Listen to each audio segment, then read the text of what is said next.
আমাদের দেশে খুব কম লোকই তিলক কপালে দেয়।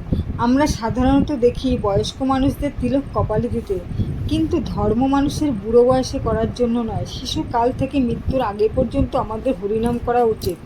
কপালে তিলক দিয়ে হরিনাম করলে হরি অবশ্যই কৃপা করে। কপালে তিলক থাকলে মনে হবে দেবী, তা না হলে মনে হবে জলছবি। তিলক আর তিলক গোবিন্দের বাস, ভক্তের মাধ্যমে হয় তার মহিমা প্রকাশ। তিলক দেখলে মুখে আসে কৃষ্ণনাম, মৃত্যুকালে নরকে নিতে পারে না যমরাজ। শাস্ত্রে আছে তিলকের যে কত মহিমা। তিলকের মধ্যে বিষ্ণু, ডানে শিব, বামে ব্রহ্মা। তিলক না থাকে তবে কপাল মনে হবে শ্মশান। সর্বকার্যে তিলক করে শক্তিদান। এছাড়া শ্রী চৈতন্য মঙ্গল রচয়িতা শ্রীলোচন দাস ঠাকুর গেয়েছেন, তিলক ধারণ না করে যেই জন বৃথা জনম হবে তার।